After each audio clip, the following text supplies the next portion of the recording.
Welcome to We Talk Money. My name is Robert Geniak. I'm the host of the show and author of the international bestseller, Rich is a State of Mind. My guest today is Rick Denley of Peak Performance Leadership Services. He's a keynote speaker, an expert on leadership, and most recently, author of Harnessing Your Inner Leader, a great chapter in the new book, Dynamo Diaries. Rick, welcome to the show today. Thanks for having me, Bob. So with somebody as passionate as you are about leadership, why did you write this chapter called Harnessing Your Inner Leader? Bob, for me, the joy of leadership comes from helping others be the most that they can possibly be. And to take an opportunity to put in writing some of my philosophies on leadership, I took advantage of that in the article. So there are three key points, because I've read the chapter. How would you address those three key points for our viewers today? Well, what I'd like to share with the readers in the chapter that I wrote, the first part is about how important it is to empower and influence others. When you're looking at leadership, that's a very important part of leadership, and we talk about how to do that in the book. The second point that I make is how important it is to be your authentic self. You know, when we look at it now, in one of the keynote speeches that I give, called Leadership Your Way, we talk about the fact that there's really 6 different leadership styles. Neil Goldman speaks about it in a Harvard Business Review article, and there's different characteristics that make up leaders in each of us. But the most important thing we can do is be ourselves and be very authentic, and that comes across as being genuine. In fact, in a recent article written by Forbes magazine by their coaching council, they talk about different characteristics that maybe weren't in the past for leaders, but it's what the next generations, the Y generation, millennials, and the Z generation are looking for. And that includes things like empathy. And we need to work on that as leaders and be empathetic. We also have to be very collaborative. This is the approach that they're looking for in leadership now going forward.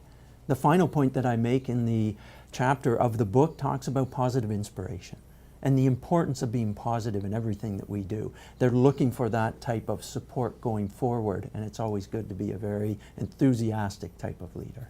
So often when we think of leadership, we tend to think of it as a corporate thing. It's our job. Right. Maybe from a sports perspective in leadership, but what I'm interested in, and viewers of our show are interested in, is what is the link between leadership and personal finance or financial leadership as individuals? Well, interestingly enough, we hear the term now lifelong learners.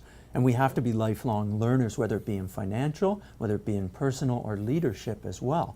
So for myself and yourself and the generation that we are with grown children now, we have to be sure that we're teaching and emphasizing important factors to them, including financial information. Okay. And we try and share that, whether it be to my parents upstream or to my children downstream. So what you're saying is sometimes we're getting caught in the middle in trying to deal with parents, trying to deal with children. They have different attitudes about personal finance, money, and their relationship with it that we have where we are in our own life stage. Very much so. We are the sandwich generation. We're dealing with our parents upstream, our kids downstream, and we need to teach them on an ongoing basis as well, and things change over time. One of the key components of that change, I think, is an attitude about money and what we can and can't do with it and how we earn it. And what I'd like to do is cover that with you after this short break.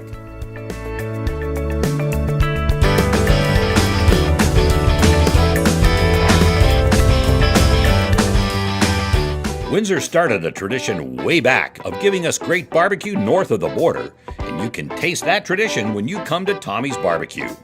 Dive into Tommy's rotisserie-style ribs and chicken, along with the crinkle-cut fries, coleslaw, and the original hot and sweet sauces. Plus all those amazing desserts like Black Forest cake and strawberry cheesecake. Taste the tradition and so much more at Tommy's Barbecue, 999 Erie Street East. See you there, Windsor.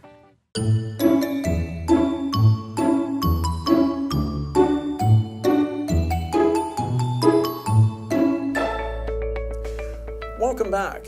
We left off before the break talking about generational perspectives on money, the differences between our children, ourselves, and our parents. And Rick, one of the things that we need to address about that is if we're all going to get on the same page, some of us are going to need to change. How do we do that? That's a good point, Bob. You know, change is inevitable. It's said the one thing that will always be there for us. So really, I try and explain and share with others about change. And there's really 2 types of change. There's self-change, And that's where we initiate the change ourselves and for the most part control it. Second part of change that comes our way is really what I call uninvited change. We don't invite it in, but it does come our way inevitably. And really we need to be prepared for both of these. Is one of those two types of change more difficult than the other? Absolutely. Any change that is self-change, it's something that we've initiated. So it's something that we want. Necessarily the unrelated or uninvited change that comes our way, we didn't want. So if we're going to initiate the change, how do we do that? Well, you know, initiating change and accepting change. Change is all about not just adapting or embracing change, but it's getting out front and leading change. You need to be the leader of any change that comes your way. And to do that, you need to be prepared to start with. And to prepare yourself, it's knowledge-based. We earlier talked about lifelong learning. You need to be prepared and knowledgeable, whether it be financial or otherwise. And finally as well, you need to be sure that you have a good network around you of friends that can help you with any change. And so at the end of the day, I think one of the things we can probably all agree on is there's a solid link between what we do as individuals, the leadership that goes into our work and our career, our personal lives, our financial leadership, the intergenerational aspect. Absolutely. And we take all of this together and we mold it into this big ball we call life. Right. And try to get on with it and do the best we can. Through strong leadership. Rick, it's been a pleasure having you on the show today. I hope that you'll check out Rick's chapter in the book Dynamo Diaries called Harnessing Your Inner Leader. My name is Robert Geniak. This has been We Talk Money. Thank you for watching.